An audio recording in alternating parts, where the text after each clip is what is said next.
ప్రతి మొక్క తన జీవిత చక్రాన్ని పూర్తి చేసుకోవడానికి 16 పోషకాలను ఆహారంగా తీసుకుంటుంది.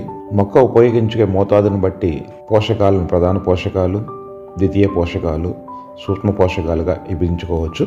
ప్రధాన పోషకాల్లో ముఖ్యమైనది నత్రజని. నత్రజని మొక్క పెరుగుదల కోసం చాలా బాగా ఉపయోగపడుతుంది. ఈ నత్రజని సరైన పద్ధతుల్లో అందిస్తే మొక్కలు ఆరోగ్యంగా పెరుగుతాయి. అంతేకాకుండా మంచి దిగుబడులు సాధించవచ్చు. మనం నత్రజని పోషకను యూరియా రూపంలో పంటకు అందించడం జరుగుతూ ఉంటుంది. నత్రజని వినియోగ శాతం గమనించినట్లయితే దాదాపు 30-35% మాత్రమే పంటకు ఉపయోగపడుతూ ఉంటుంది. అంటే దాదాపు 70% నత్రజని అనేది వృధా అనేది అవుతూ ఉంటుందన్నమాట. మరి నత్రజని వృధా ఎలా అవుతున్నది గమనించినట్లయితే నత్రజని ఎరువును యూరియా రూపంలో వేస్తూ ఉంటాం కాబట్టి యూరియాకి ఏంటంటే తొందరగా ఆవిరేపే శక్తి ఎక్కువగా ఉంటుంది. తద్వారా ఏంటంటే గాలిలో కలిసిపోవడము, తద్వారా వినియోగ శాతం అనేది చాలా వరకు తక్కువగా ఉంటుంది.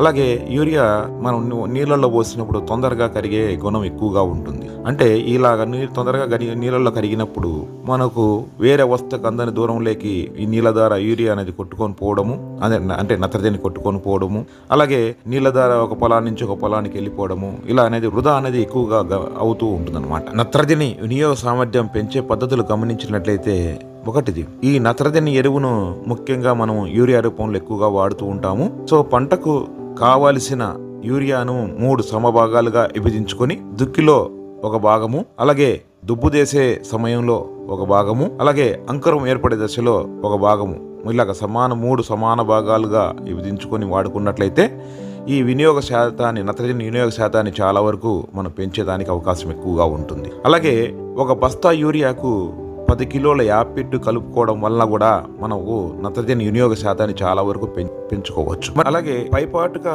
మనం యూరియా లాంటి నత్రజని ఎరువును వరి పొలాల్లో వాడే సమయంలో పొలంలో నీరు లేకుండా చూసి బురద పదునులో మనం వేయడం వల్ల ఈ నత్రజని వినియోగ శాతాన్ని కూడా పెంచుకోవచ్చు. అలాగే యూరియా ఎరువును ఎప్పుడు కూడా ఎండ ఎక్కువగా ఉన్న సమయంలో మనం ఎప్పుడు చల్లుకోకూడదు. ఎందుకంటే ఈ ఎండ ఎక్కువగా ఉన్నప్పుడు యూరియా అనేది ఆవిరైపోయే శక్తి ఎక్కువగా ఉంటుంది కాబట్టి ఆవిరి రూపంలో నత్రజని అనేది లాస్ అనేది ఎక్కువగా జరుగుతూ ఉంటుంది. అందుకని యూరియా మనం చల్లేటప్పుడు ఉదయం పూట కానివ్వండి, సాయంకాలం కానీ మనం చల్లుకున్నట్లయితే పంటకంతా కూడా బాగా మనం వేసే ఎరువు అంతా కూడా పట్టేదానికి అవకాశం ఎక్కువగా ఉంటుంది. నత్రజని ఎరువుకు ప్రత్యామ్నాయ ఎరువులు ఏంటి అని గమనించినట్లయితే మొదటిది, భూసార పరీక్షలు అనుసరించి మనం ఎరువులు వాడుకున్నట్లయితే నత్రజని అనేది పంటకు చాలా తక్కువగా వాడుకోవచ్చు.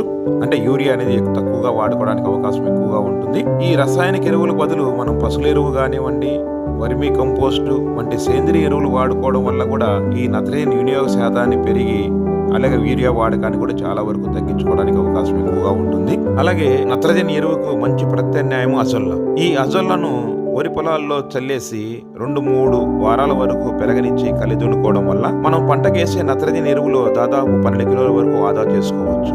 అంటే దాదాపు 26 కిలోల యూరియాను ఆదా చేసుకోవచ్చు. అలాగే జీవన ఎరువులైనటువంటి అజిటోబ్యాక్టర్ కానివ్వండి, అజోస్పైరిల్లం కానివ్వండి, ఏదైనా కూడా వంటి ఒక ఎకరానికి ఒక 1/2 లీటర్ పసుపు ఎరువులో కలుపుకొని నాట్లు వేసుకున్న వెంటనే మనం పొలంలో చల్లుకున్నట్లయితే దాదాపు 8 కిలోల నుంచి 16 కిలోల వరకు నత్రజనిని మనం ఆదా చేసుకోవడానికి అవకాశం ఎక్కువగా ఉంటుంది. అంటే దాదాపు 17 కిలోల నుంచి 34 కిలోల వరకు యూరియాను ఆదా చేసుకోవచ్చు. అలాగే పచ్చిరొట్టు ఎరువులైనటువంటి అనువు కానివ్వండి, జీలుగు కానివ్వండి, పిల్లిపేసర కానివ్వండి, ఇలాంటి పచ్చిరొట్టు ఎరువులను పంటకు ముందు వేసి కలి దున్నుకోవడం వల్ల కూడా దాదాపు 20% వరకు నత్రజని ఆదా చేసుకోవచ్చు. అంటే దాదాపు 40 కిలోల యూరియాను ఆదా చేసుకోవచ్చు. ఈ విధంగా నత్రజని వినియోగ సామర్థ్యం పెంచే పద్ధతులు అనుసరిస్తూ అలాగే నత్రజని ఎరువుకు ప్రత్యామ్నాయ ఎరువులు వాడుకున్నట్లయితే వరిలో యూరియా వాడకాన్ని చాలా వరకు తగ్గించుకొని మంచి దిగుబడి